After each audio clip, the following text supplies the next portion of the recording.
Thank you for watching.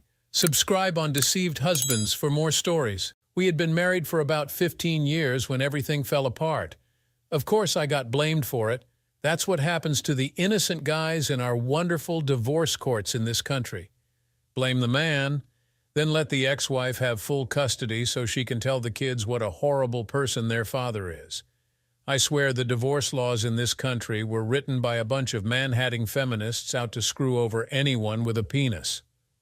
As I said, we had been married for 15 years. We had 2 kids, a 13-year-old son and a 15-year-old daughter.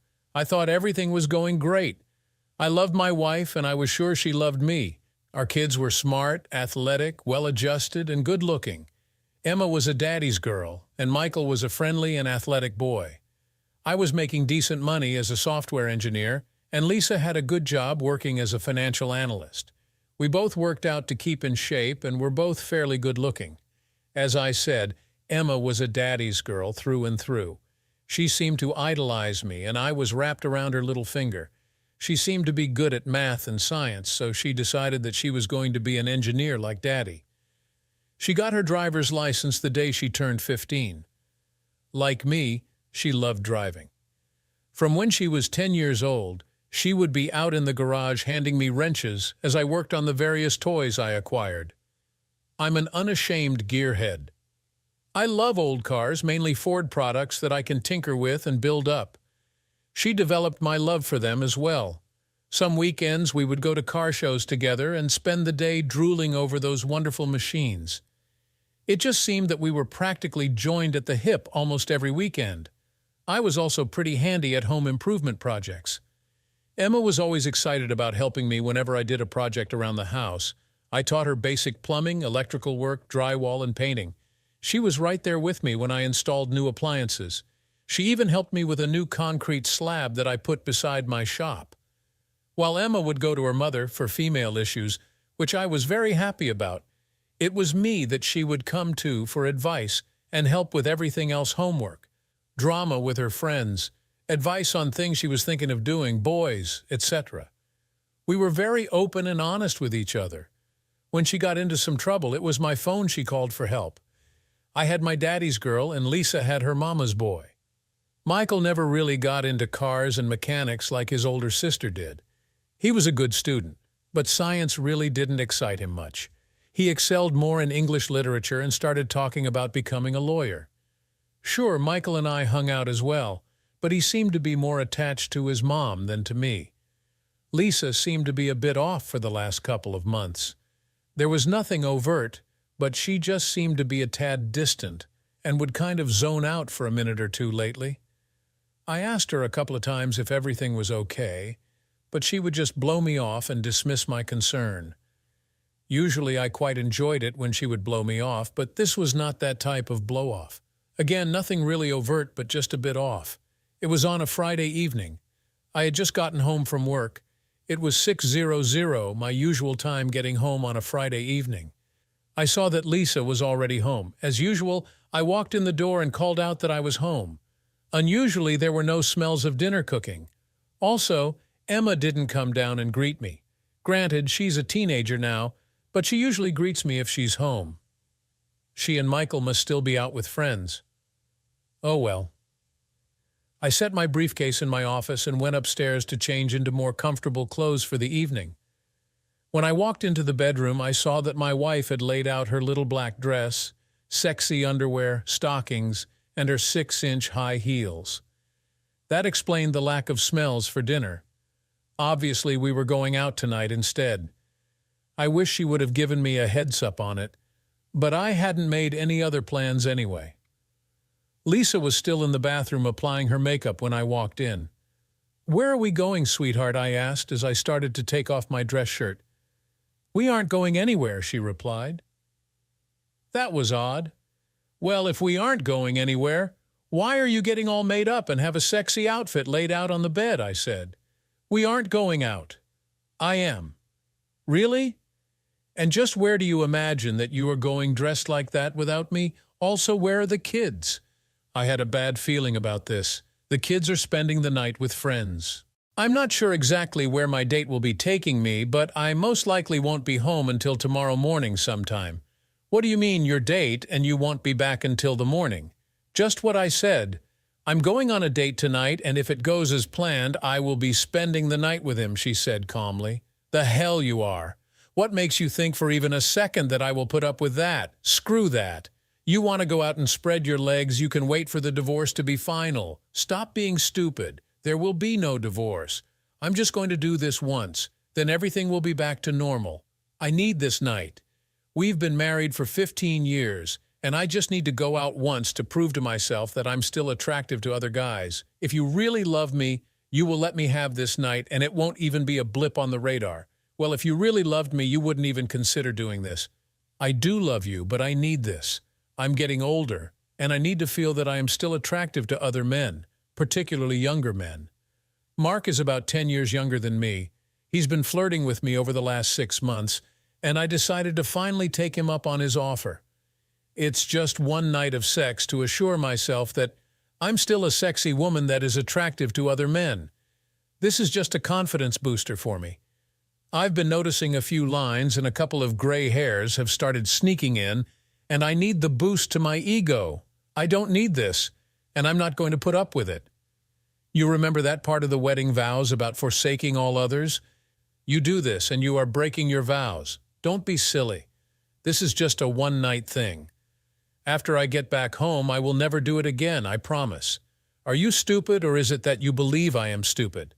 After breaking the vow you made to me in front of God, family, and friends, do you honestly think that I would ever believe a simple promise from you made in private? Simply put, if you go through with this, we are done. You walk out that door, and I will be meeting with a lawyer as soon as possible. Don't be an idiot. There will be no divorce. I will come home and be the loving, devoted wife I have always been. If you try to divorce me, I will fight it as long and as hard as I can. You will end up losing the house, most of the assets, and I will get full custody of the kids. Furthermore, I will do everything I can to screw up your visitation, and I will put the entire blame for breaking up the family on you. I will make sure that your kids end up hating you. I was shocked at her words. You claim to love me, yet you would do all that to me? Damn right I would. I do love you, but if you try to divorce me, I will fight you on it. I don't want to lose you, so I'm just giving you the consequences of your actions. Look, I told you that I just need this one night to prove that I'm still attractive and sexy. Yeah, well, what happens in a few more years? What about the next time that you start to think that you are still getting older and wonder if you can still attract a younger man? Let me guess, he has a big tool, and the gossip around the water cooler says that he is a great lover. I'll bet that he's hit almost every woman that you work with too. I promise that won't happen. And yes, there has been some gossip that I've overheard. I admit that I am curious, but it will just be sex. There won't be any love involved. You have nothing to fear from him taking me away from you. As I said, this is just a one-time thing to get this out of my system. Maybe you'll even learn a thing or two that will spice up our sex life. A couple of new tricks will liven up our lovemaking. If you follow through with this, I already told you the consequences of your actions. If you call him right now and cancel, we can go through marriage counseling and work to save our marriage. Don't be stupid. We are going to be fine. If you really insist on counseling to heal your bruised little ego, we can talk about it when I get back tomorrow. With that, she continued to get ready for her date. I changed into a pair of jeans and a t-shirt and then left the room. She was downstairs a little while later, dressed in the clothes she laid out. She had her little clutch and was inspecting herself in the mirror by the door. I was sitting in my recliner in the living room. I heard a honk from a car outside. "Hez here. I've got to go. I'll see you in the morning," she said as she walked over to give me a kiss goodbye. I turned my head and leaned away from her. She ended up kissing air. She stood back up and regarded me with a frown. "Fine, be that way. Once you get over your little hissy fit, everything will be back to normal." With that, she turned and strode towards the door. I made one last play. "If you walk out that door, we're done. You better think really hard on whether this is worth throwing 15 years of marriage away." She turned to look back at me. "I'm not throwing anything away. As I said, I'll be back and everything will go back to normal." With that, she opened the door and walked out. I began crying for the loss of my marriage and the woman I had loved exclusively for the last 18 years. 15 years of marriage, 1 year of engagement, and 2 years of exclusive dating. I had no idea how she could do this to me. She had never expressed any dissatisfaction to me. We had a decent sex life, and she never mentioned wanting more. I would have gladly given her more if she wanted it. We hadn't been fighting about anything. Sure, there were some disagreements, as there are with all couples, but we discussed things and came to mutual agreements on them. I had decided what I was going to do if she went through with this. After half an hour, I finally got up and went to work.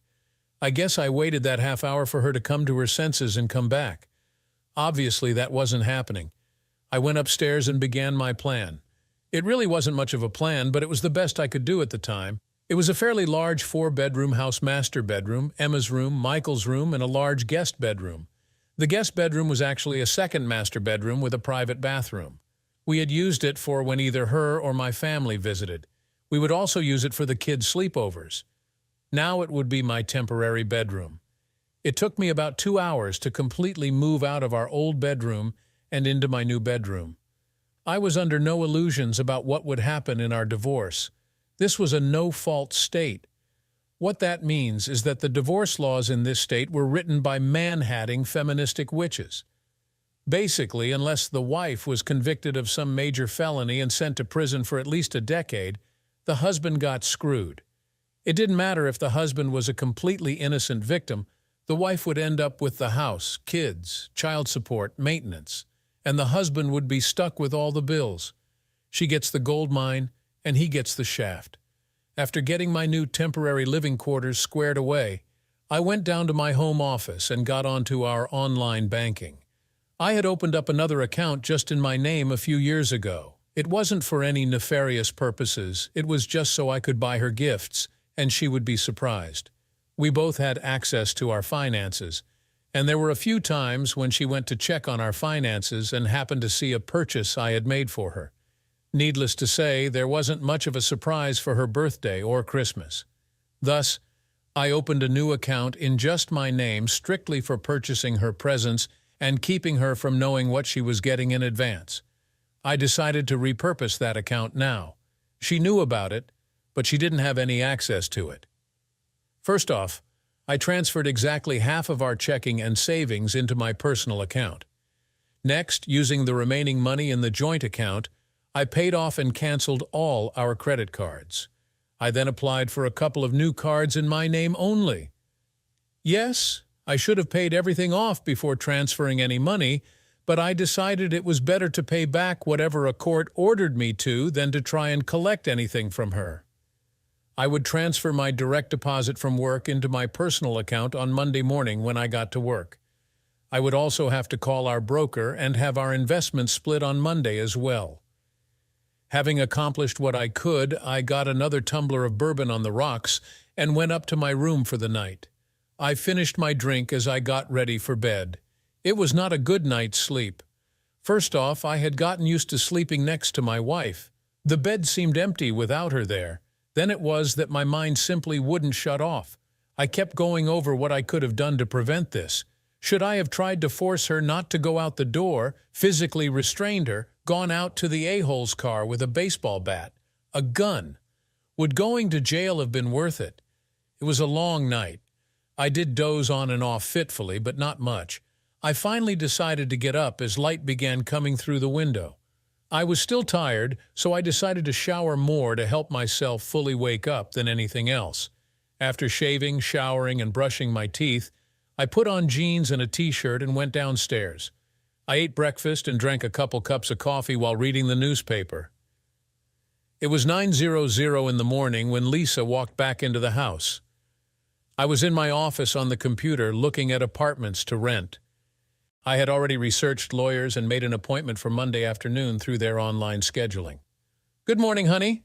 I'm home just like I promised," she cheerfully greeted as she breezed into the house.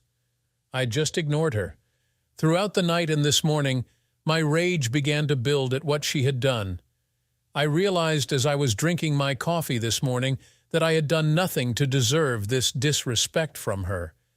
I also realized that there was nothing I could have done to prevent what she did. This was all on her.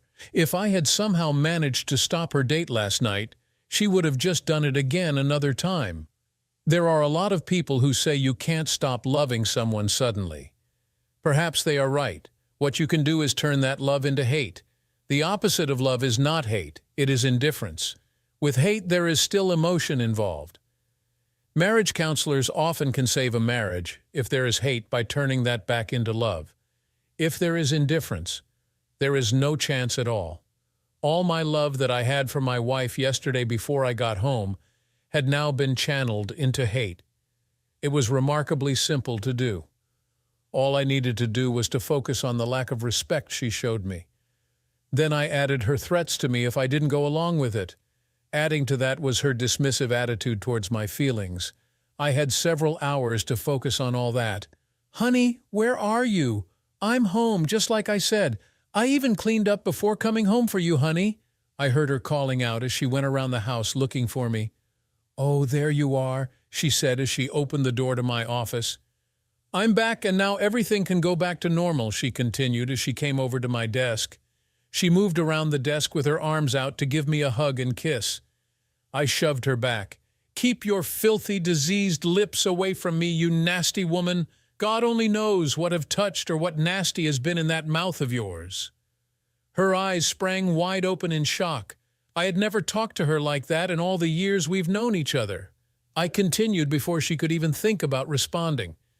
"You need to go down to the clinic and get a full battery of STD tests done. I want to see a notarized, clean report from you before I ever allow you to put your filthy paws on me again. As far as sex is concerned, I wouldn't screw your disease-ridden holes with a 10-foot pole even if I put a dozen condoms on it." Over the top? Probably. Did I care? No. I watched her facial expression turn from shock to anger. I was hoping for realization of what she had done and remorse. "I can see that you are still dealing with your bruised ego. I'm going to go up to our room and take a nap. I had a long night and I want to rest for a while. Hopefully you will have calmed down and we can talk later. I expect a full apology for your rudeness this morning." With that, she turned and stormed out of the room. I couldn't help but smile as I anticipated her quick return. I was not to be disappointed. "What the hell did you do?" I heard her scream as she charged back. "Where are your clothes? Where are all your toiletries? What the hell do you think you were doing?" she ranted as she stormed back into my office. "What do you mean?" I asked calmly. "All my things are exactly where they are supposed to be. What are you talking about? Your closet is empty, your drawers are empty, your area on the vanity is empty. What do you mean that everything is where it is supposed to be?" As I said, my clothes are neatly hanging in my closet or folded and in my dresser. My toiletries are sitting neatly where they belong in my bathroom. "They are not. I just told you that your stuff is not in our bedroom," she exclaimed in exasperation. "Ah, now I see your problem. You see, you are still mistakenly thinking of your bedroom as our bedroom.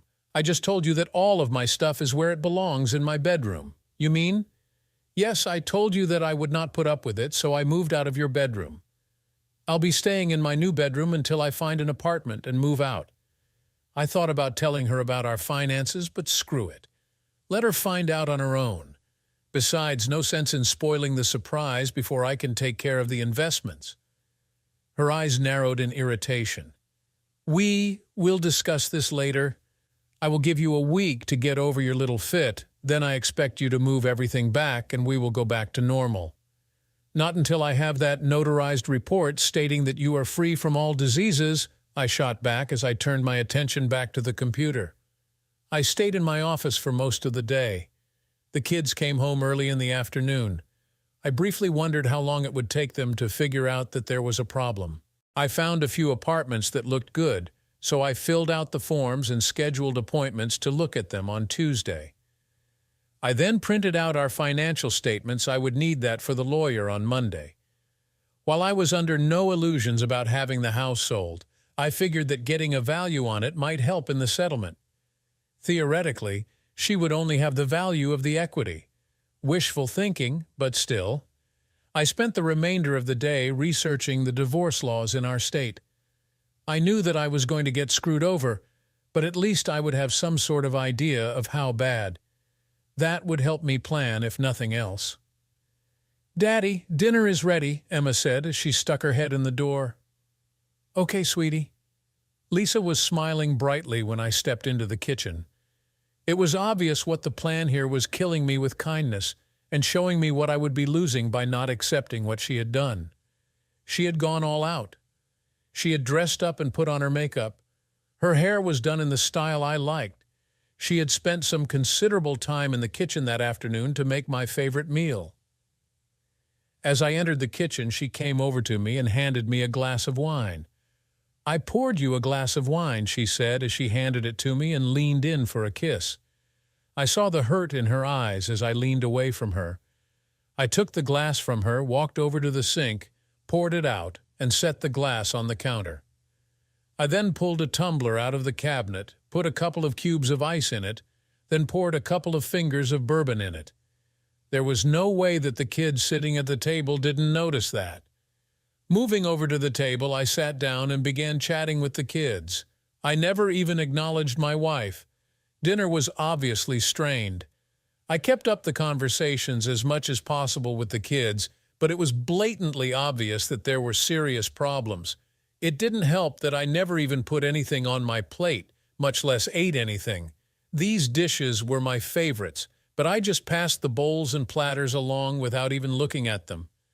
I just continued to try and make conversation with my kids as I sipped my drink.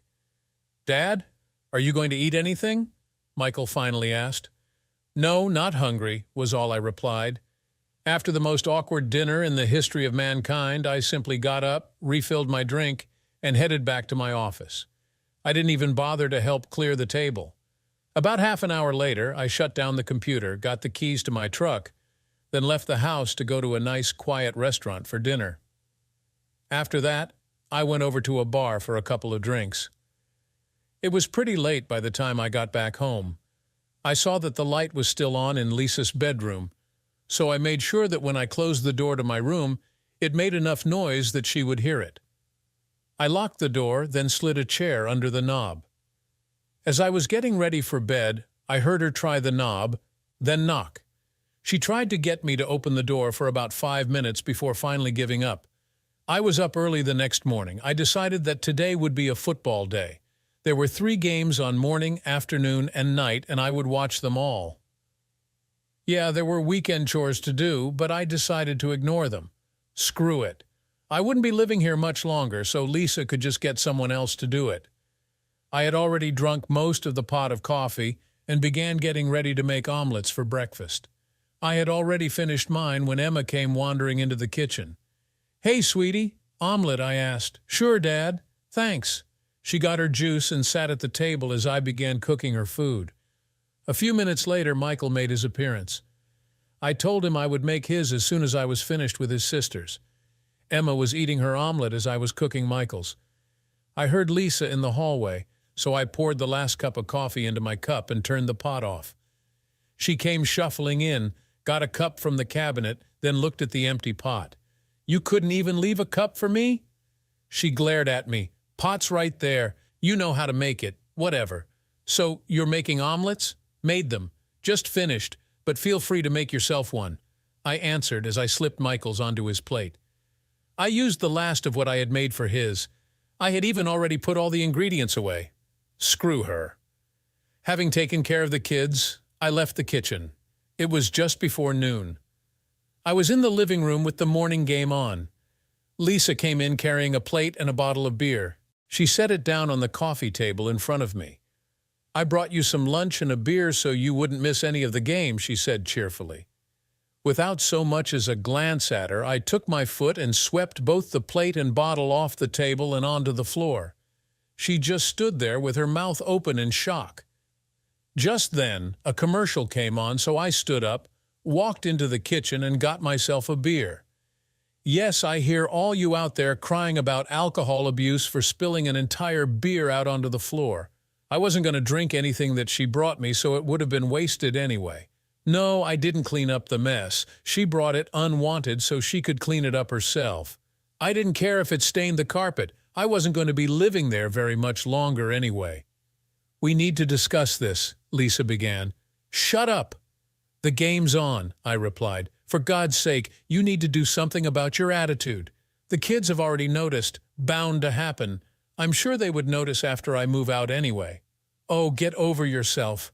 You are not moving out, and there will not be a divorce," she insisted as she stormed away. It started later in the afternoon. At least they were nice enough to wait until halftime. Emma and Michael came into the room together. They sat on the couch to face me. "Dad, what's going on between you and Mom?" Emma began. "Well, you may as well know now. Your mother and I are getting a divorce. This has nothing to do with either of you. We both love you. This is just between your mother and me." "But why?" Michael asked. "Because your mother did something that I just cannot accept. She did it even after I told her my feelings on it, but she still did it. She wasn't even the least bit remorseful for it." "You mean when she went out on her date Friday night?" Emma asked. "You know about that?" I was actually surprised. "Well, yeah. Mom told us that you weren't happy about it. So you know that she cheated on me then?" "No, she didn't. She said that she told you about it beforehand, so it wasn't cheating. She didn't sneak around behind your back to do it, and that was the only time she has ever done anything like that," Michael explained. "Yeah, Dad, besides, it was only one night out of the 18 years of you two dating and being married. She said that if you really loved her, you would just let her have that one night and move on," Emma added. I was honestly flabbergasted. It also hurt that my daddy's girl was not even bothering to understand my position. She had jumped over onto her mother's side and wouldn't even listen to my point of view. Really? How about if she really loved me, she wouldn't even consider having sex with anyone else? Come on, Dad. It was just one time, and she promised that she would never do it again. Okay, let's discuss her promises then. A little over 15 years ago, she made a solemn vow to me. She made that vow before God, our families, and our friends. She vowed to forsake all others. There were no exception clauses in that vow. The time limit on that vow was until death do us part. In case you haven't noticed, neither one of us is dead. If she can so easily break that solemn vow she made so publicly, how can I possibly believe any promise that she makes to me in private? Yeah, but you also vowed to stick with her in good times and in bad times, Michael argued. True. The problem is that your mother breaking her vow broke the contract and released me from my vow. Well, we just don't understand why you would break up the family over one single night, Emma asked. Why are you saying that I'm breaking up the family? Why am I getting blamed for what she did? Mom isn't leaving. She wants to put this behind us and move on. You're the one leaving and making such a big deal out of everything. If you leave, you are breaking up the family, Emma insisted. It didn't get any better after that. I tried to explain my position, but they weren't listening. They weren't even slightly interested in my opinion. Lisa had spent the last day filling their heads with her lies. All they knew was that Mommy did something that she really needed to do, and Daddy didn't love her or the kids enough to accept her needs. She convinced them that Daddy's little male ego was causing him to walk out on all of them and break up the family. It was Daddy's fault because he couldn't give Mommy one little tiny thing that she really needed for her happiness. Instead, Daddy was intent on making everyone suffer for his small-minded stubbornness. Really, it was just one night out of the 6,570 nights. 15 years at 365 days per year, plus the one extra day on the 3 leap years. They finally stormed out when it was obvious that I was not going to accept their position. I managed to watch the rest of the game in peace. As the game was ending, I began smelling the aromas of dinner being prepared. It was obviously another of my favorites. I just sat there and watched the after-game show as I waited for the night game. It was the top of the hour, and kickoff would be in 20 minutes. Michael came in to tell me that dinner was ready. I simply got up, grabbed the keys to my truck, and began heading for the door. Where are you going? Dinner is being set on the table, Michael asked. I'm going down to the sports bar to watch the game. I'll eat something there, I replied. But Mom fixed he'll be back after the game. I might hang out for a while after it's over, though. I did hang out after the game. They had a really good burger with seasoned fries. The beer was pretty good, too. I only had about 1 beer per quarter, so I was still good to drive. Besides, it was only about 5 minutes from home. Everyone was in bed by the time I got home, so I simply went to my bedroom, locked and blocked the door, and went to sleep. The plate and bottle by the coffee table had been cleaned up by the time I got home. That made me smile. Monday morning, I was up early and out of the house before anyone got up. The first thing I did when I got to the office was call my broker. I explained that I was going to get a divorce and needed him to split all of our investments right down the middle. He created a new account in just my name and moved half our investments into that account. Next up, HR. I took Lisa's name off my retirement account and had them just put Emma and Michael on as my heirs. I also gave them my new bank account information to reroute my paycheck there. Finally, I went and informed my boss that I was about to get divorced, so I would be needing some time off for meeting with my lawyer, court dates, meetings, etc. He was cool with it. My lawyer pretty much told me what I already knew. I had the dick, so I would be getting screwed. There was a slight chance that I could get custody, but that was completely dependent on where the kids wanted to live. They were old enough that the court would take their wishes into serious consideration. Based on the conversation I had with them yesterday, I was not going to count on that. Basically, the only reason for a guy to even have a lawyer for a divorce was for the lawyer to be able to apply lube to their ass before the screwing. Otherwise, they would be drilled without lube. I had him start on the paperwork and asked that he have her served at work on Monday. I didn't even bother going home right after work. It was Monday Night Football, so I just drove over to the sports bar. 3 tacos for $1. I had 3 during the first half and 3 more during the second half. I ignored the text messages and phone calls from Lisa. I did respond to Emma and let her know where I was. Her response to that was not exactly pleasant. I was given the evil eye by all 3 when I sauntered in after the game. I simply went into my office and closed the door. By the time I was done and went up to my room, everyone had gone to bed. Tuesday morning, I was up early and out of the house before anyone else was up again. Work was okay, and I took the afternoon off to look at the apartments. I decided on a nice 2-bedroom unit and put down the deposit. I would be able to move in on Saturday. A trip to a second-hand store netted me a couch, table, and chairs. They were to be delivered on Saturday afternoon. I decided that I liked the bed that I was using, so I was going to take that as well as everything in my home office. They were eating dinner by the time I got home. I snickered when I noticed that they didn't even set a plate for me. That was fine with me. I wasn't going to eat it anyway. I simply went to the refrigerator, pulled out the makings for a huge sandwich, made my sandwich, grabbed a bag of chips and a beer, then went into my office. "Geez, Dad, why are you being such an a-hole?" Emma exclaimed as she came into my office. "Well, Emma, simply put, your mother cheated on me. She completely disrespected me. Then she threw it in my face. I will not put up with that. I very clearly explained what would happen if she went through with it. She went through with it even knowing what would happen. You can't seriously be breaking up the family over that. Come on, it was nothing. It was just sex. Emma, someday you are going to be married. Just think about how you would feel if your husband told you one evening that he had a date with a younger, prettier woman, and he was going to spend the night with her. Well, I'm sure I wouldn't like it very much, but if he promised to come back to me and it was just a one-time thing, I would hope that I would love him enough to get past it. Besides, if he told me about it first, it wouldn't be like he was cheating." "Uh-huh. Sure. Do me one favor when you get married. Look directly into your groom's eyes as you are saying your vows. As you are looking into his loving eyes, when you get to the part about forsaking all others, imagine the love in those eyes turning to utter devastation as you tell him that you are going out to screw another man." With that, I turned my back on her and went back to work. Wednesday evening was the ambush. Both sets of parents were there when I got home from work. People often joke about their in-laws, but I actually got along very well with her parents. They had welcomed me into their family like the son they never had. Charles, her father, was a gearhead like me. His only problem was that he was into Chevrolets. Okay, so he had extremely poor taste in cars, but I could overlook that. He had a '67 Camaro that was in pristine condition. Yes, I got along very well with my parents as well.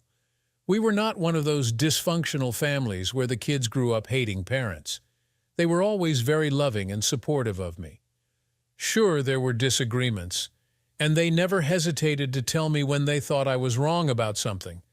Sometimes we just had to agree to disagree. So I walked into the house and saw the ambush had been set up. I was a bit confused. I understood why her parents would be there. Obviously, they would be on her side. She is their daughter, after all. What confused me was that my own parents were there. That would seem to be counterproductive to her. My parents would agree with me and be on my side. I mean, if she were trying to get me to accept her infidelity, why would she have anyone over that wouldn't be on her side?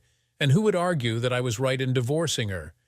You probably already figured out what took me several more minutes to understand. Jack, Charles started the intervention. I want you to know that Mary, Lisa's mother, and I are very disappointed in what Lisa did. That being said, we think that you are overreacting to this.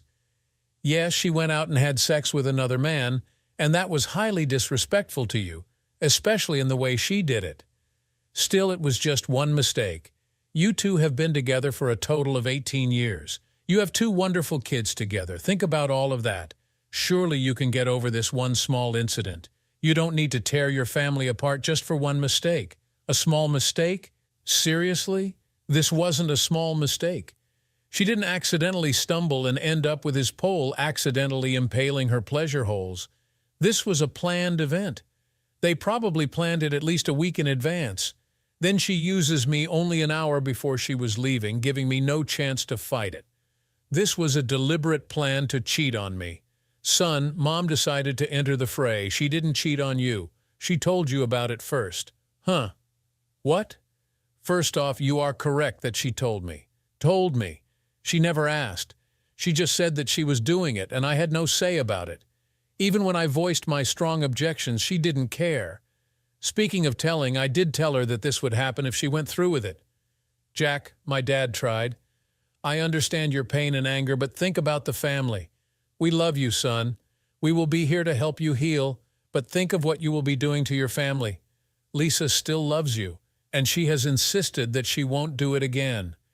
We all think that with counseling and some effort, you can get past this. Tearing your family apart is not the way to go. We raised you to be a good man.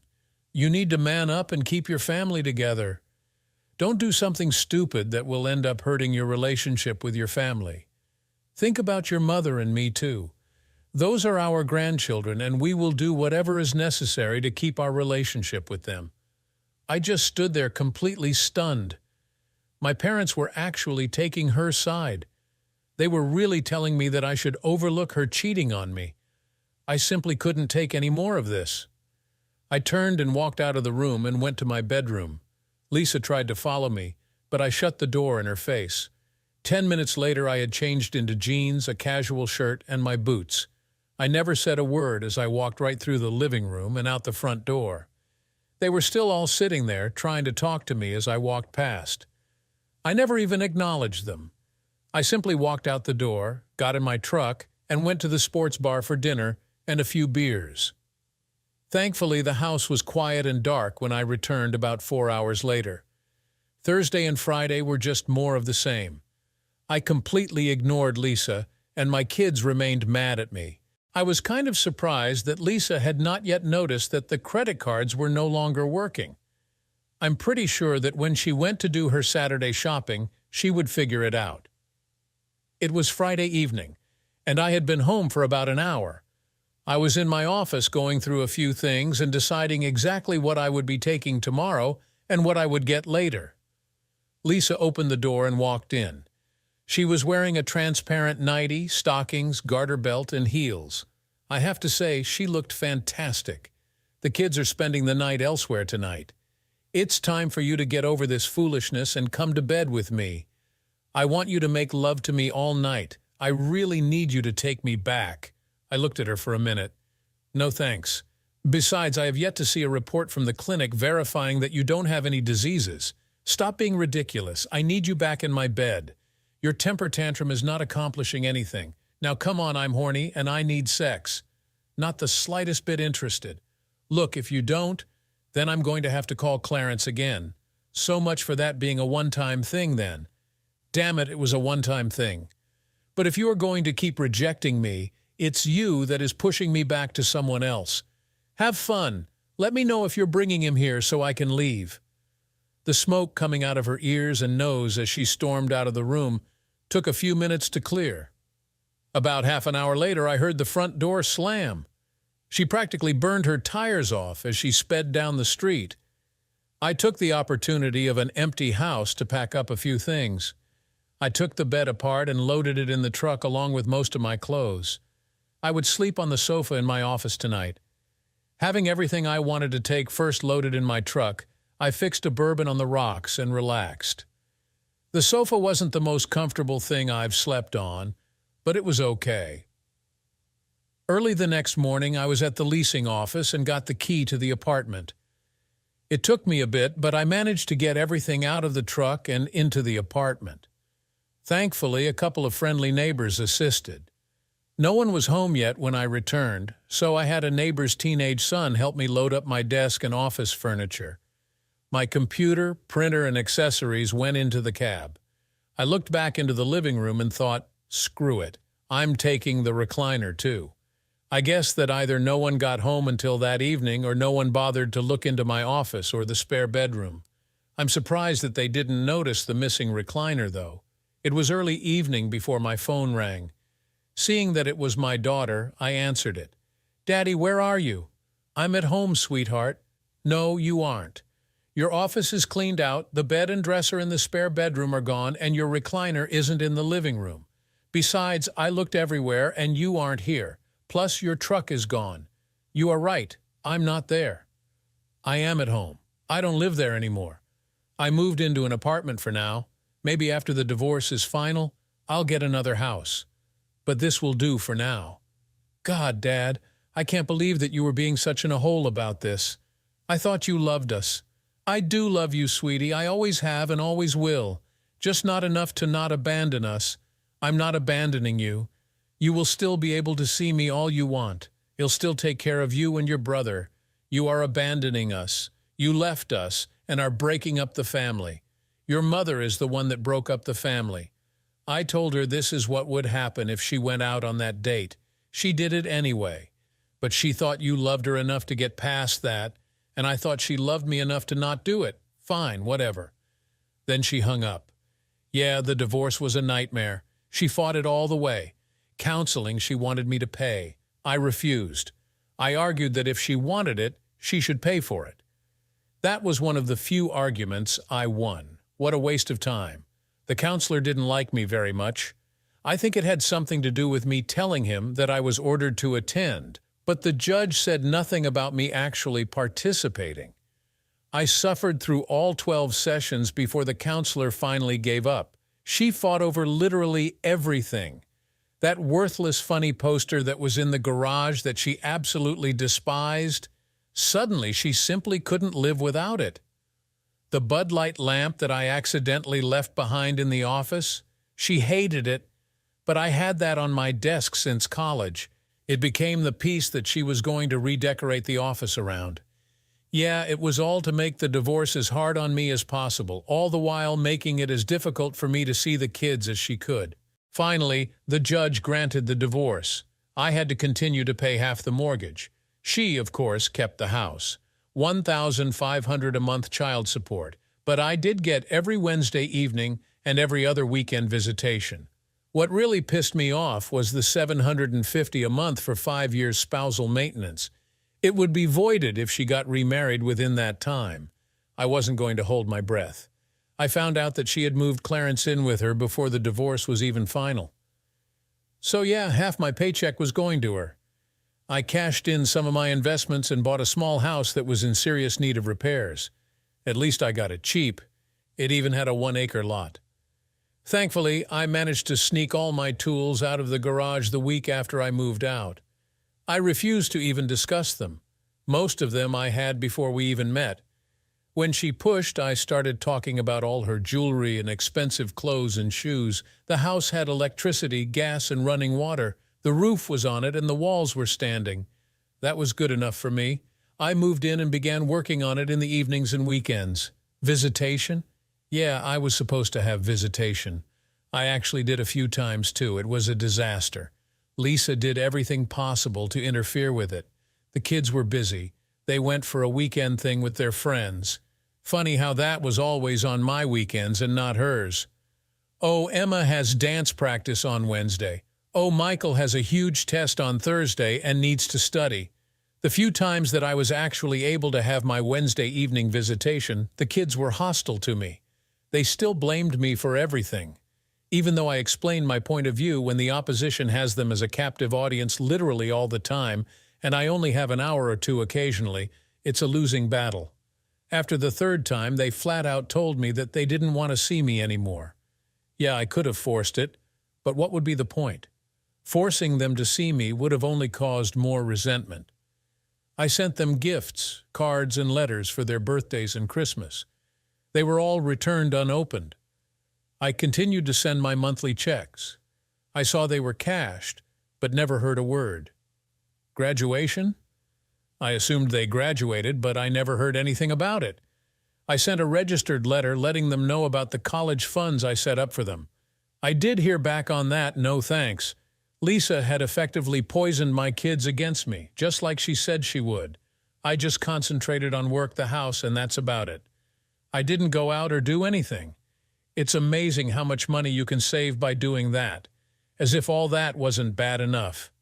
"Hey, Mom," I said when she answered the phone. "Jack, how are you doing?" she responded cheerfully. "Doing as well as can be expected. Anyway, I haven't heard anything about Thanksgiving. Are you hosting it again this year?" There was silence on the other end. "Mom, you still there?" I asked. "Oh, well, this is a bit awkward." "Yes, we are, but Lisa, her parents, and the kids are coming over for it. She's also bringing the new man in her life with her. We all just felt that having you here as well would be too awkward for everyone. After all, the kids are still angry at you for abandoning them, and you being here with Lisa and her new man would just make everyone too tense." "Seriously, Mom? You're abandoning your own son on Thanksgiving and inviting my ex-wife and her boyfriend instead? Well, we want to keep our close relationship with our grandchildren. Besides, this is your fault. You should have worked to keep your family together instead of tearing it apart. How about coming over for Christmas Eve? Your father and I will be spending Christmas Day at Lisa's house, but we can celebrate it with you the day before." "Forget it. You don't have a son anymore, so save it for the cheating witch and her flying monkeys," I mumbled as I ended the call. I spent Christmas Eve at home watching Die Hard and ignoring the multiple calls and text messages from my mom wondering where I was. I was not in the holiday spirit. I just stared at the packages that I had sent to my kids a week ago. They had been returned to my doorstep yesterday. I did get a wedding announcement after 5 years. Lisa ended up marrying Clarence the weekend after my last maintenance payment was made. Michael's 18th birthday was a year earlier, so I was already done with my child support. Now I was completely free and clear of my former family and my commitments to them. I celebrated by getting drunk. Yeah, not real proud of that, but screw it. I had worked my butt off and given them all the love I could, only to be rejected and treated like crap. Now that all my obligations to the witch and her 2 ungrateful devil spawns were completed, I decided to just put them out of my mind as much as possible. They obviously didn't want any sort of a relationship with me, so I would just forget about them as much as possible and move on. Well, except for one thing that had always bugged me. I had to keep paying half the mortgage on the house. Sure, that ended when Michael graduated from high school, but my name was still on the deed. I think Lisa was under the mistaken impression that the house was hers free and clear. The divorce only said that she got to live there until the children graduated from high school. Now all bets were off. I had a right to half of the assets, and that was a pretty big asset. I contacted my lawyer. To start off with, when we divorced, the house was appraised at around $200,000 with about $130,000 in equity. That was 5 years ago. Since then, we had been faithfully paying on the mortgage, and property values had gone up significantly in our area. By doing a bit of research online, I estimated that the appraised value was now around $320,000, and the equity was more along the line of $280,000. Yes, we only had 40,000 left on the note. Why was I doing this? Well, obviously for the money, of course. Who couldn't use an extra 140 grand? Besides that, there was the fact that it would totally piss Lisa off. She loved that house, and having to give me a penny for anything would cause her to go through the roof, and I was looking for whatever payback I could get for what she did. This would also reimburse me for all the maintenance and mortgage payments I had to make for her. The call came about a week later. "Jack, what the hell is going on?" "Well, Lisa, there isn't much going on here.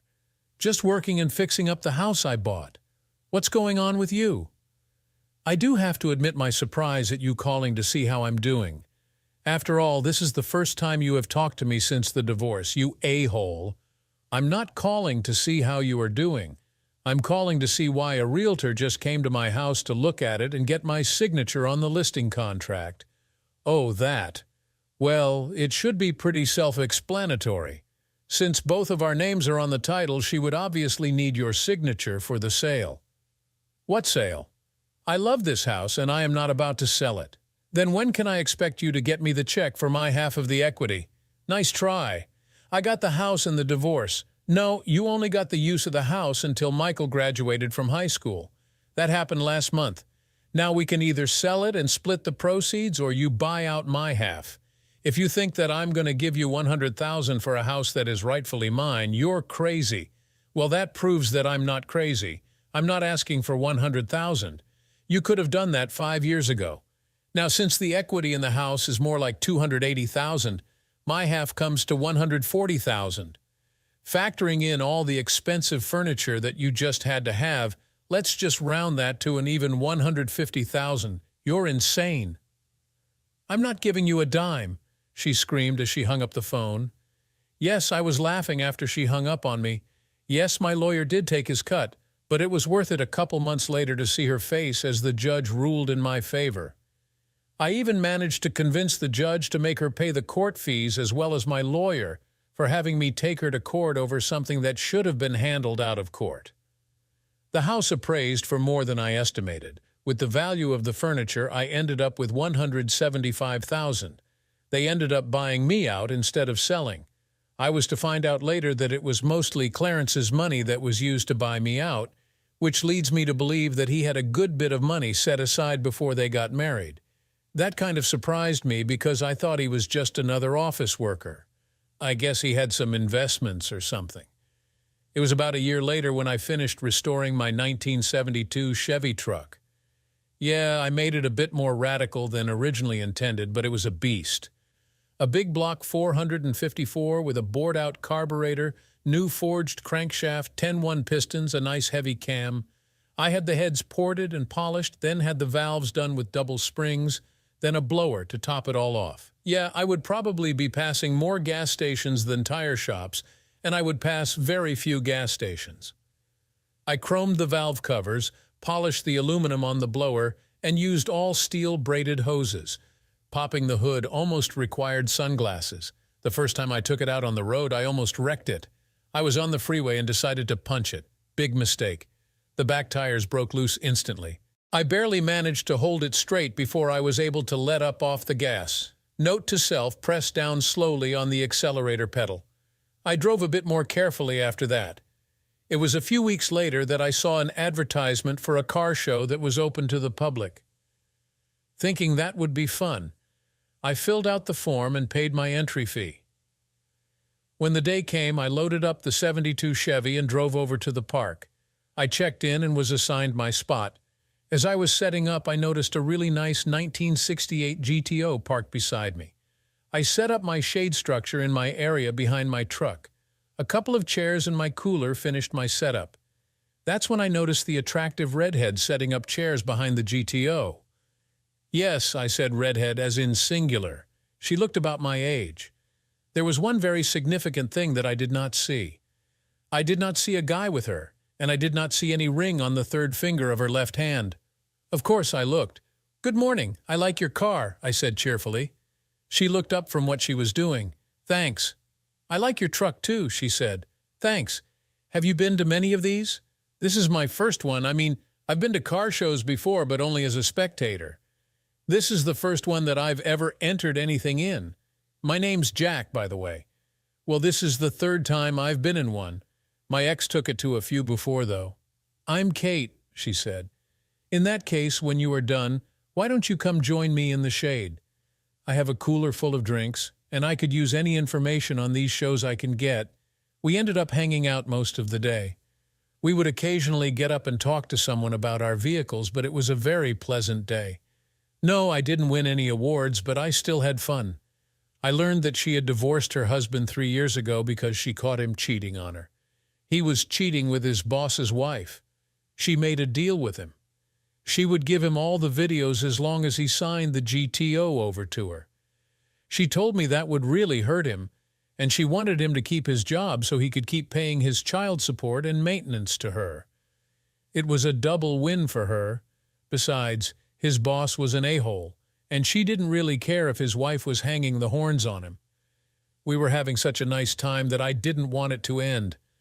When the show was wrapping up, I offered to take her to dinner at the Red Lobster a couple of blocks away. She accepted, and we drove over. I didn't really want to be a downer, but she asked, and she had told me her story. I hit the highlights. I did tell her that my kids took my wife's side and had nothing to do with me anymore. You mean that she cheated and your kids blame you for divorcing her? Kate was astonished. Yeah, I tried to explain things to them, but she had already poisoned them against me by that point. Kate put her hand on my arm. I'm so sorry for you, Jack. You seem like such a nice guy, and you didn't deserve any of that, she said sincerely. I decided to change the subject to something more pleasant. We ended up talking and laughing for another hour. We seemed to have a real connection. We exchanged numbers, and Kate seemed agreeable to meet up with me again. So Kate and I did get together again. It was the next weekend. I had called, and she had enthusiastically agreed. Dinner and dancing. I got a kiss on the cheek when I walked her to the door. After 2 more dates, I invited her over to my house and cooked her dinner. I had learned to cook pretty well after my divorce. Food Network, a few YouTube videos, and a lot of trial and error. I do make a really good lasagna, so I went with that. She seemed to like it. She really liked my house, but I did overhear her telling her friend that it definitely needed a woman's touch. I wouldn't have argued if I had been asked. The next weekend, I was invited to her place. Kate's cooking put my feeble efforts to shame. Even Lisa wasn't as good as Kate. I couldn't help it. I know that it's rude as hell, but I just couldn't stop eating. I finally had to apologize to her for making a pig of myself. She just laughed and said that was the biggest compliment you could give to a woman who loves to cook. It was 2 weekends later that it happened. I had taken Kate to dinner and then to a dance club. We had been dancing for a while when a slow song came up. We were pressed together as we swayed to the music. We had graduated to some pretty hot makeout sessions a few weeks ago. She leaned over and whispered in my ear, "Take me home." Frankly, I was surprised. I thought we were having a great time, but now she wanted to go home. I pulled back to look at her. She must have seen the look on my face, and she began giggling. "Oh, you silly man, I meant take me to your home." "Oh, well then." Thankfully, I had my regular truck and not the 72. I'm not sure that I would have been able to keep the tires on the road if I was driving the 72 back home. We ended up doing it 3 times before we fell asleep. I cooked her breakfast before driving her back home. A few months later, I asked, and she answered. It was a simple ceremony in front of a judge. She moved into my house right after we got married. Life was great. Yes, there were disagreements. Yes, we had our differences as well. She was still a woman and I was still a man. We had to say no on occasion. Still, she respected me, and I loved her just as much as she loved me. The surprise phone call came about a year later. It was a number that I didn't recognize. "Hello," I said as I answered the phone. An excited woman's voice said on the other end of the line, "Jack, it's Emma. I have great news. Really, it's really good to hear from you." It really was good to hear from her. Maybe she was reaching out to reconnect. "I'm getting married." "That's great, sweetie. I'm so happy for you. Anyway, I want you at my wedding." "Oh, sweetie, of course." It's one of the greatest honors for a father to walk his daughter down the aisle. And I also set up a wedding fund for you. Oh no, Clarence is paying for the wedding and he will be walking me down the aisle.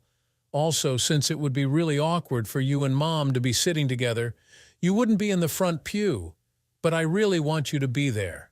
Clarence, as in the scumbag that you call mother cheated on me with, she actually married that piece of...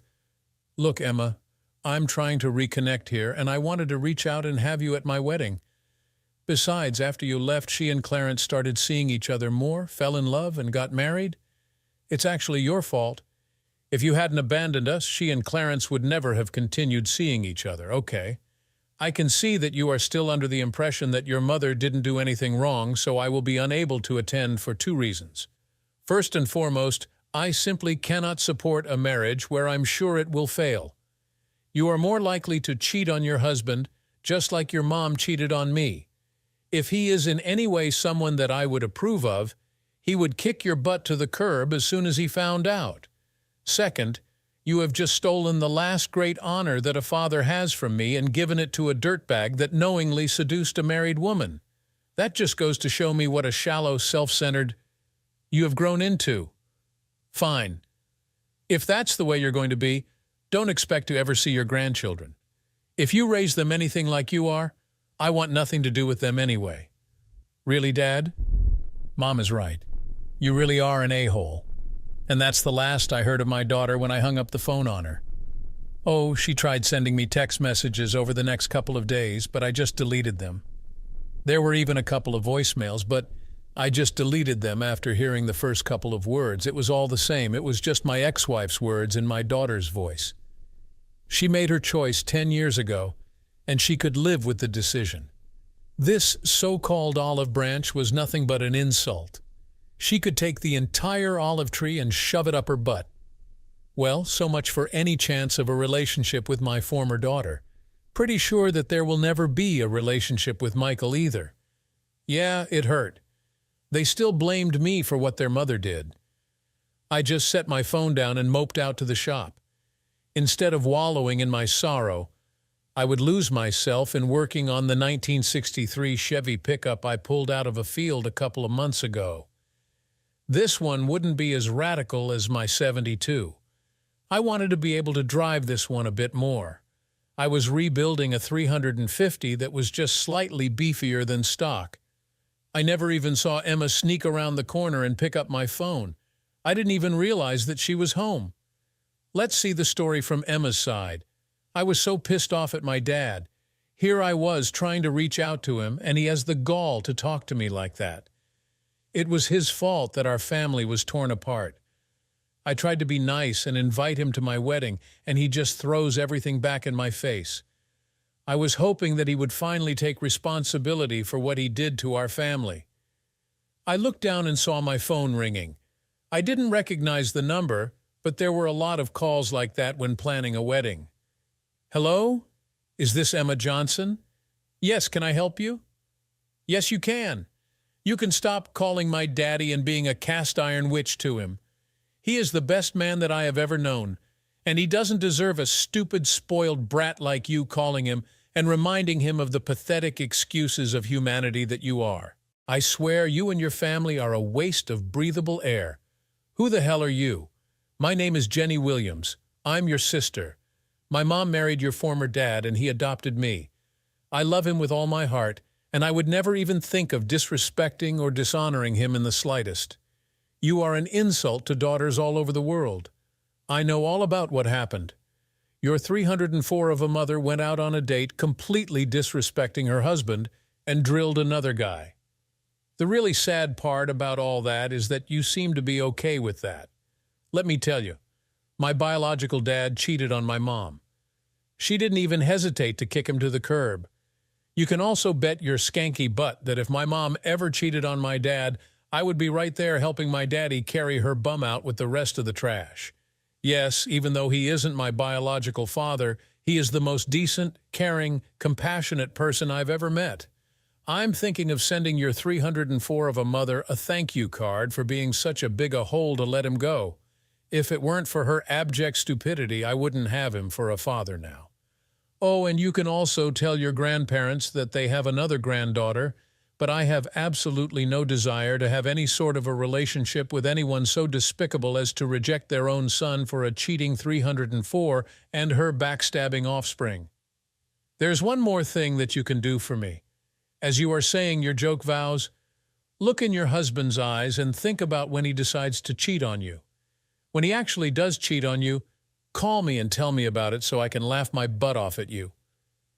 Have a crappy life, sis. She hung up. I just stared at the phone in shock. First off, I was surprised to hear that my dad got married. You would think that he would at least send his children an invitation. Then, hearing that I now had a younger sister as well, there was a strange thought that flew into my mind. I couldn't help thinking that she sounded a lot like me before Mom talked to Michael and me about how Daddy was leaving and going to break up the family over one minor thing. I had thought at first that Daddy must have had a really good reason for that, and I was thinking that maybe I could live with him instead of Mom. Then Mom explained how she was feeling and just needed this one little thing to rejuvenate herself. After all, it was only just one brief period of time compared to how long they had been together. Besides, Mom was willing to stay together and work things out.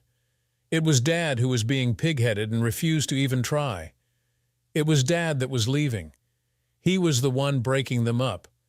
I couldn't believe how rude she was to me either. She never even gave me the chance to tell her that it was Dad who left us, and that Mom was trying to move forward. It was like she didn't even care that it was just a one-time thing that shouldn't have even been a blip on the radar, considering how long they had been together. Then she has the nerve to call me all those nasty names. She doesn't even know me. And what was Dad getting so upset about? Of course, Clarence was going to walk me down the aisle. After all, he has been there for me for the last several years. I haven't even talked to Dad since Michael and I told him how mad we were about him leaving. Besides, Clarence was paying almost $20,000 for my wedding. I couldn't even imagine how far the pittance that Dad could put aside for my wedding would go. I was still upset about those phone calls a half hour later when Mom and both grandmas came in. They had been out shopping. Mom immediately noticed my mood. "Honey, what's wrong?" I told Dad about the wedding and asked him to come. After all, I am his only daughter, and I thought that he would want to be at my wedding. I kind of hoped that maybe this would be something where we could build on and maybe start a relationship again.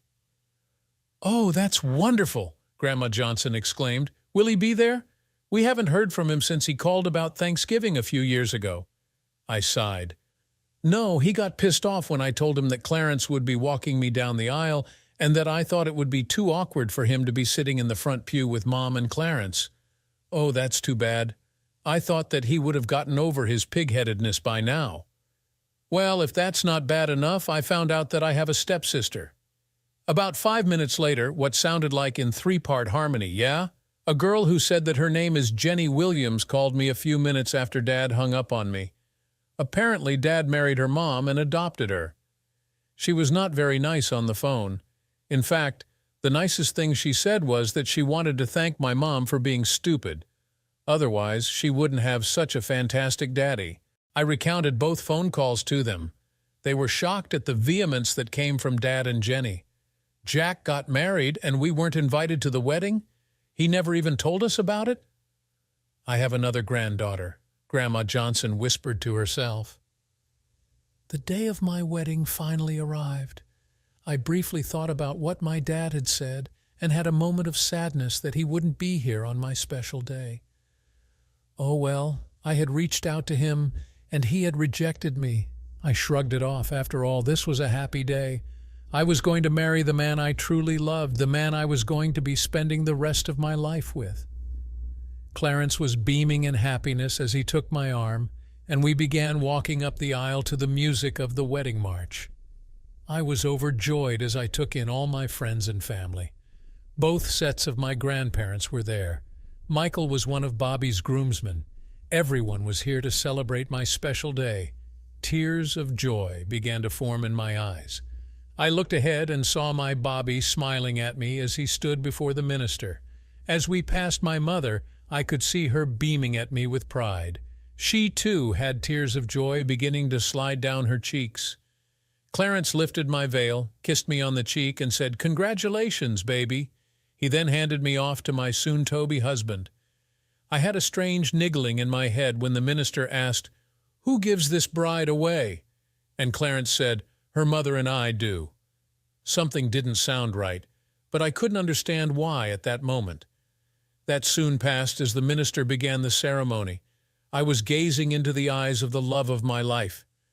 I was repeating my vows, to have and to hold, in sickness and in health, through good times and bad, for so I couldn't say it. I was staring straight into Bobby's eyes, and I simply couldn't say it. I suddenly thought about what that witch had said over the phone. I was staring into the eyes of my soulmate and suddenly saw him with another woman. The picture suddenly changed. Now I was looking into the dull eyes of a broken man as I told him that I had sex with another man. These pictures were flashing through my mind. The words came out without a thought. I understand now. If I had thought that we had the rapt attention of the audience before, that was nothing compared to what it was now. Bobby was looking at me with concern. Suddenly it felt as if a weight had lifted. I got the biggest smile on my face that I had ever had. "I finally understand," I said to Bobby. "That's really great, Emma, but what do you suddenly understand?" "Absolutely everything," I answered. Then I got serious. "Bobby, do you really love me?" "Of course I love you. How can you even ask that?" "I have to ask that because I can't marry you today." I swear I could feel the rush of air blow past me as the entire audience gasped in shock. "We will still get married, but not today. This isn't right, and I have to make it right. I'm only getting married once, and it will be for life, so I need to do it right. Baby, what's wrong? Bobby, I love you with everything I have. I'm going to marry you. I will explain everything to you, and you will understand completely, but we need to go and begin fixing things. We will reschedule and have our wedding. You're not leaving me at the altar, are you?" "Not a chance. In fact, you need to come with me." With that, I turned to the guests. "I'm truly sorry about this, but I just can't go through with this today. We are not canceling our wedding. We are simply postponing it. We will let you all know when we schedule the new date. We will understand if you decide not to attend, but just think about what a story you will have about today for years to come. Wouldn't you want to show up next time to see what happens then?" Anyway, to try and make up for some of your disappointment, the reception hall should be ready. Everything is already paid for with non-refundable deposits, so why not go ahead and take advantage of that? It's an open bar, so eat, drink, dance, and party. Don't worry, Clarence is footing the bill. With that, I grabbed Bobby's hand and began to head back down the aisle. Suddenly, my mother was blocking my exit, and Clarence was standing there beside her. He didn't exactly look pleased that I just flushed over $20,000 down the toilet. I also noticed that all the guests were now focused on this new confrontation. Those that had stood up to begin making their way to the reception had stopped in their tracks to witness the next show. Clarence began shouting a bunch of crap about the money he spent, and then I was going to pay him back every cent for this stunt that I just pulled. Then it was Mom's turn. "Emma, what are you doing? Where are you going?" she asked. "What I'm doing is fixing a mistake I made several years ago." "What mistake?" "The biggest mistake of my life. The mistake I made when I listened to all that you spouted off instead of helping my daddy throw your butt out to the curb. The mistake I made when I blamed my daddy for breaking up the family when it was all your fault for cheating on him. Emma, I am your mother. I'm not a 304, and you will speak to me with respect. Really, Mother? You're not a 304? Once a cheater, always a cheater." As I looked into Bobby's eyes, I suddenly realized how horrible it would be if he ever cheated on me. I realized how badly I would hurt the man I love if I ever cheated on him. I guess Dad was a pretty good role model for me after all. You sure as hell weren't. "What do you mean by that?" Mom asked. I could see a bit of fear in her eyes. "Seriously, Mom, do you think that I don't know about your Wednesday afternoon workouts with Jim Davis, your personal trainer? How they always happen at his apartment instead of at the gym? Funny how you only go to the gym to see Jim. How about how it takes Carlos, your pool boy, an extra hour every 2 weeks because he is screwing your brains out on a chaise lounge after he cleans the pool? What about your gang banging the landscape crew every time after they have finished the yard work? I have some nice videos of that from when I came home early a couple of times in case you try to deny it. And let's not forget how you always tip Mario, your hairstylist, with a backroom blowjob after every hair appointment. At least Clarence is your boss at work, and he doesn't have to worry about you cheating on him with your boss. Am I leaving anyone out? Oh yeah, I almost forgot about Alan Morris, your neighbor. He's been coming over whenever his wife has her girls' night out for the last 3 years. Her eyes darted over to Clarence after I finished airing her dirty laundry. Maybe she hoped that he miraculously hadn't heard any of that, even though I said it loud enough to carry through the entire church, and he was standing less than 2 feet away. Clarence had a look of utter shock on his face. I had an evil thought just then as I looked at Clarence. Oh, and Clarence, in front of God and all these witnesses, I vow with the same commitment that my mom had when she made her wedding vows that I will pay you back for the money you spent for this wedding. We all know how she keeps her vows, so you can fully expect me to honor that vow as much as she honors hers. Yeah, he shouldn't hold his breath waiting for so much as a dime.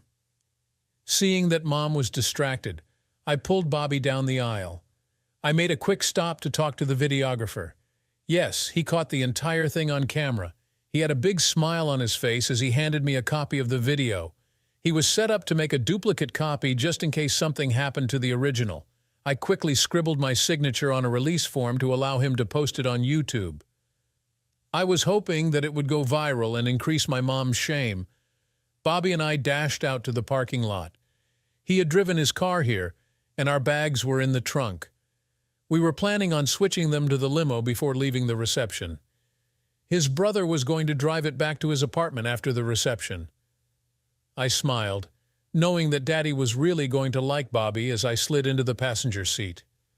I got instantly aroused as he turned the ignition, and that huge 440 tri-power engine rumbled to life. Sure, it wasn't GM, but the 1969 Challenger was still a beast.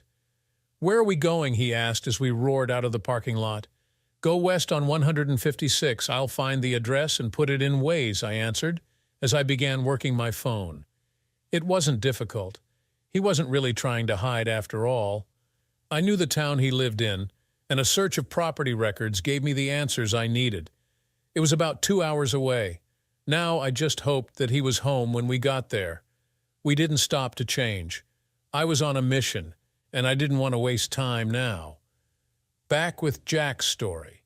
It's not a very normal occurrence when you open your front door and see a woman in a wedding dress and a man in a tuxedo standing on your porch.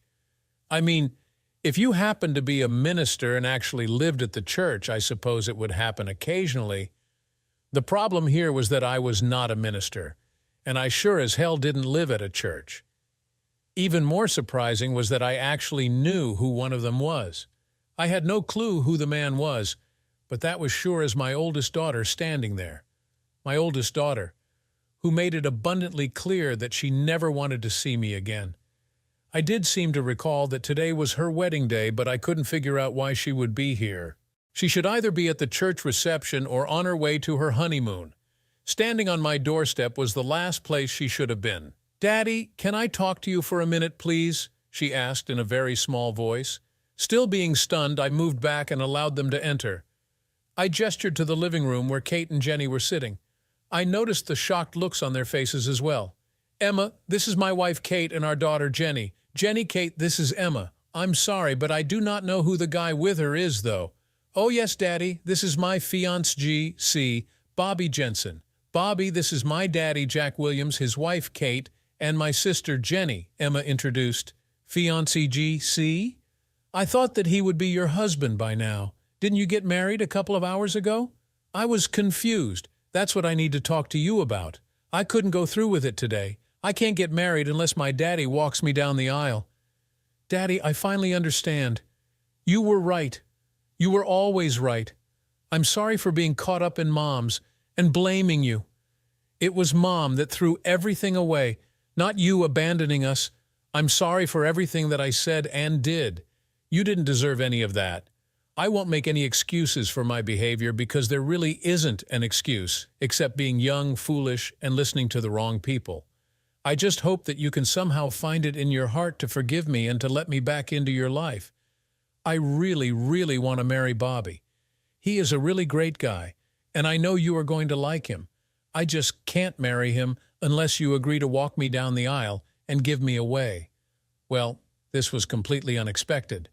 I probably should have focused on other things, but there seemed to be an elephant or two in the room. Even though I was really happy that my daughter had decided that I was not the a-hole who abandoned them and wanted me back into her life, my overriding curiosity at the scene before me demanded some attention. "So, Emma, did something happen at the wedding? I mean, you are wearing your wedding dress and Bobby is in his tux, so I'm assuming that you were actually at the wedding." She looked down at herself, then over to her fiancé G.C. "Oh, yes, we were actually about halfway through the ceremony when I had an epiphany here," she said as she handed me a CD. "Maybe you should watch this as Bobby and I change into regular clothes." Bobby ran out to the car and grabbed his suitcase while Kate showed Emma to a bedroom for them to change in. As that was happening, I set up the video player hooked up to the big screen in the living room. As soon as Emma and Bobby were set, Kate came back and sat beside me while I pushed play on the remote. It started off as a typical wedding ceremony. The groomsmen escorted the bridesmaids down the aisle, then split at the altar. Bobby came in with the minister, ring bearer, then flower girl. Finally, Clarence was escorting Emma to the altar. It was all pretty typical until Emma began reciting her vows. Even that was normal to a point. Suddenly, she seemed to have some trouble talking. It seemed that she was stuck on one word. She did it. I can't believe that she actually did it and that it actually hit her like that, Jenny whispered to herself. I was about to ask her what she was talking about when Emma stopped trying to say her vows and changed everything. We watched the video as she stopped the wedding and then confronted her mom. I was shocked at her revelations. Apparently, her cheating had escalated after she married Clarence. Emma and Bobby had changed and returned to the living room by the time that the video ended. I just couldn't go through with it. I was looking into Bobby's eyes and realized how hurt he would be if I did to him what Mom had done to you. I finally understood what forsaking all others really meant, and that Mom broke that vow. That's when I realized how badly she had dishonored you, and that I was dishonoring you by getting married without you being in the place of honor you deserve. I mean, how can I make those solemn vows in a ceremony where the two most dishonorable people I know are in a place of honor? How can those vows have any real meaning when the most honorable person I know is not involved? I realized that if I was to really mean those vows that I am taking, it needs to be my daddy, the person who actually taught me values and integrity, that walks me down the aisle and gives me away. I decided that when I marry Bobby, it needs to be you there, not Mom and Clarence. Emma paused for a minute, then smiled and looked over at Jenny. Besides, I need my little sister to be one of my bridesmaids. It was your kick on my butt that woke me up. I remembered what you said to me when I looked into Bobby's eyes as I was trying to recite my vows. How can I possibly get married if you are not standing up there for me? This was a lot to take in. We talked for several more hours. I hadn't known that Jenny had gotten Emma's phone number from my phone just after I went out to my workshop after Emma had called me that day. She went into her room and called Emma on her own phone a few minutes later. It got late, so I had them stay in the guest bedroom for the night. Emma had a couple of phone calls throughout the evening. She ignored the calls from Clarence and Lisa, but a couple of her friends called also. It seemed that several of the guests took her up on the offer to party away on Clarence's dime. He tried to cancel it, but it was too late for him to get his money back. By the time he got to the reception venue, there were already a few dozen people taking advantage of the open bar. The food was already being prepared as well, and all the servers, bartenders, and DJ were already there and working. Clarence finally gave up, got a drink, and moved to a table in the corner to drown his sorrows. Michael sent her a video he had taken on his phone when his mom went over to try and talk to Clarence. It didn't look like it went very well. There was a lot of yelling from Clarence. The words cheating 304 took a big part of the conversation. It looked like that relationship was about to end as well. Michael said that he did manage to cancel the flight and resort reservations, but he was stuck with a $20 cancellation fee for late cancellation. Since Emma and Bobby had already taken the time off work for their honeymoon, they stayed with us for the entire week. I got to reconnect with the daughter that I thought I lost. I also got to know Bobby. He's a great guy with strong moral values. It was a bit strained at first since the only things he had heard about me were lies told to him by my ex-wife's son and daughter. Well, not entirely lies, but more embellishments of the truth that painted me as the bad guy for abandoning my family. There were also a few relevant facts that were left out of those conversations as well. After the truth began to come out, he warmed up to me more. It helped when I showed him my shop and my latest projects. Even though he was more into the classic Dodges, we both appreciated each other's vehicles. Hey, we are both gearheads. At least he wasn't one of those wimpy guys that drove an automatic. His Challenger had a manual transmission. About halfway through the week, a new wedding date was made. It was going to be at the same venue on the same weekend a year later. This time, I would be paying for it and walking her down the aisle. Also, Kate was drafted to help with the wedding. Yes, Jenny was going to be a bridesmaid as well. Emma and Bobby called everyone in the wedding party and gave them the updates. Well, everyone except Lisa and Clarence. Over the next several months, Emma and I worked hard on rebuilding our relationship. Bobby and I also got to know each other better. We went to several car shows, entering Kate's GTO, my '72 truck, Bobby's Challenger, and even had Jenny enter a 1974 Firebird that I got for her. Emma and Bobby came over and spent a couple of days with us a couple of times a month. Michael even showed up a few times. It was harder with him because he was always closer to his mother than me, but we rebuilt some of our relationship. I think he did it more for Emma than me, but I'll take it. Besides, he always had a bit of news from home. Speaking of which, it was not going very well for Lisa and Clarence. Clarence had moved out and filed for divorce. The good news for Lisa was that Clarence filed under irreconcilable differences instead of adultery. That meant that the harsh penalties of the prenup wouldn't be enforced. He filed that way to get it over with faster and without a fight. The good news for Clarence was that he had a prenup. The prenup specified that all the assets he had before getting married were off the table. Lisa would get half of the assets built during the wedding, but there wasn't much of that once the assets from before the marriage were factored out. She would basically just get to keep the house and get about $50,000. As far as the house went, Clarence did try to get a piece of it, but he didn't have any proof that he had a claim. Sure, it was his money that was used to buy my share out after my divorce, but there was no real proof of that. Apparently, he took out a business loan for his company to come up with the money, but never documented what exactly he used the money for. Also, they never added his name to the title of the house. Since it was Lisa's house before they got married, she refused to even discuss it. Clarence ended up paying off the loan with nothing to show for it. By the time he realized that he wouldn't be getting his money from the house back, it was too late to refile under adultery. Word about Lisa's affair spread, and her standing in the community suffered a big hit. Her friends began avoiding her, and the invitations to parties, charity events, and other events dried up. Even worse for her, since she didn't work and relied on Clarence's money, her financial situation suffered enormously. Clarence learned an expensive lesson. He was out a couple $100,000 from buying out my half of the house. He was out another $20,000 for the wedding that fell apart. He also had to pay Lisa $50,000 in the divorce. Then there was the humiliation. Lisa was angry that her affairs were publicly revealed and that Clarence was divorcing her the way he did. She began telling her remaining friends that she cheated on him because he had such a little dick and didn't even know how to use it properly. That kind of gossip spreads like wildfire.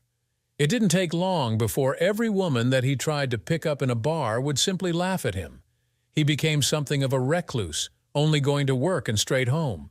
His social life evaporated. "Ready, Daddy?" my oldest daughter asked. "No father is ever really ready to let go of their daughters, but I am honored to do this for you," I replied. The doors opened. The music began and filled the church.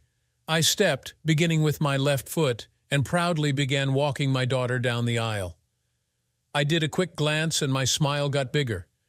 My ex-wife was sitting in the fourth row. My wife Kate was at her place of honor in the first row. I would be joining her after I took care of my last important honor for my daughter. Who gives this woman to be wed? As her father, I give her to be wed. I spoke loudly. Love you, Munchkin, I whispered to her as I gave her a kiss on the cheek before handing her off to Bobby. Yes, I neglected to mention my ex-wife. No, it was not all my idea. Emma asked me to do it that way. I then turned, walked over, and sat next to my wife. To have and to hold in sickness and in health through good times and bad, forsaking all others, Emma practically screamed the last part out. Then, with a brilliant smile, she finished her vows. It was a beautiful ceremony. Cheers went up as they kissed at the end. I looked down from the head table. Kate was right beside me. I saw Lisa sitting at a table off to the side. She didn't really look happy. Every time she looked up and saw Kate sitting in her spot, she scowled. I did notice that she was taking advantage of the open bar. Clarence had not been invited. I really don't know if he would have come even if he had been. My last great accomplishment for my daughter was complete. I had walked her down the aisle, given her away to be married, gave a beautiful toast to the newly married couple, danced with my daughter to the father-daughter dance, then danced with my wife, while my daughter and her husband and his parents danced to the second song. My obligations were complete. I was sitting at the table beside my wife. My younger daughter was out dancing with one of the posse of boys that were vying for her attention. "Pardon me, Kate, is it? May I borrow your husband for this dance?" I heard a familiar voice behind me request. My wife Kate and I turned around to face my ex-wife. Kate eyed her for a moment before responding. "Just make sure you return him to where you found him," she looked at me. "I trust you, it's her. I don't trust to not try anything stupid." I led Lisa out onto the floor. They started up a slow song. It wouldn't have surprised me if she had requested it just for this purpose. I was careful to keep a bit of distance and not pull her in tight. We danced for a bit before she started talking. "You were supposed to give me that one night. We should have moved past that and gone on like normal. This was supposed to be the two of us together today, and you were not supposed to have gone out that night. You should have known me better than to think that I would have been okay with you cheating on me, no matter how many times you did it. I didn't cheat. I told you about it before I did it. I didn't sneak around behind your back. Whether you told me or not is immaterial. The fact that you had sex with someone else is cheating. Besides, I never gave you permission. I told you not to do it, but you did it anyway. I never wanted this. I just wanted that one night. Then we could have been together forever. You know that you are the only man I have ever loved. There was never even the slightest amount of love for him. Besides that, the sex wasn't even that good. He was selfish, and he wasn't even as big as you are. Then why did you marry him? Because you divorced me. Sure, I didn't love him, but I liked him okay. After you left, I didn't want to be alone. I thought that I might grow to love him, but I could never get over you. I did all that to you because I was pissed that you left me. I still loved you, but you wouldn't even talk to me. After that one night, I realized that you were everything I would ever need, and I would never go out with another man again. So why did you cheat on him then? Because he was a dud in the sack. I thought that I could train him, but he refused to take any advice. He would just stick it in, pump for a few minutes, spurt, then roll over and fall asleep. When I couldn't take that anymore, I found a couple of other guys that could actually give me what I wanted. I had no idea that Emma knew anything about it. Even if I knew that she knew about any of it, I would never have figured that she would throw me under the bus like that. I'm sorry for you. We had a really great marriage, but you threw it away for one night of mediocre sex. I don't suppose there's any chance I couldn't help laughing. Not just no, but hell no. First off, even if I wasn't married now, what you did in poisoning my kids against me killed any possibility of us ever getting back together. Now I am married again to a woman I love, and I have another daughter that I love as well. The best I can offer is civility when we are at the same place, and at any events with our children and grandchildren. Thankfully, the song ended shortly thereafter. I didn't talk to her again that night. She couldn't afford the mortgage payments on the house, so she ended up selling it and moving into a small apartment. She got enough money out of the house to be able to live on if she was careful. She did go out with her friends occasionally, but as far as I know, she never had another relationship. Clarence ended up living alone as well. Emma and Bobby had a long, loving marriage. They had 3 kids, 2 boys and 1 girl. Michael eventually got married to a sweet girl as well. They had 2 daughters. As far as I know, neither one cheated on the other. There are those who believe that I should have sought revenge on Lisa and Clarence. The reality is that there was really nothing I could do to hurt them without either going to jail or having it blow back on me. I decided to just move ahead and live my life as best as I could. There is a saying, the best revenge is a life well lived. I did that and let karma handle the rest. Karma is a bitch, and her stripper name is Vengeance. Clarence and Lisa were not burned, but they did not escape unscathed. No, I didn't have anything to do with it, but I still feel good about myself. I have my wife, my daughter, and my 2 other children back in my life. I am surrounded by people who love me. I have a good life. Ready, Daddy? My daughter asked. No father is ever really ready to let go of their daughters, but I am honored to do this for you, I replied. The doors opened. The music began and filled the church. I stepped, beginning with my left foot, and proudly began walking my daughter down the aisle. My wife was at her place of honor in the first row, smiling broadly. I would be joining her after I took care of my last important honor for my daughter. Don't worry, Daddy. I'm going through with this today. I talked to Emma, and I'm doing it right the first time, Jenny assured me. Thanks for watching this intense story of betrayal and redemption. Do you think Emma made the right decision to confront her mother and reconcile with her father? Let us know in the comments below. Don't forget to like, share, and subscribe for more dramatic tales.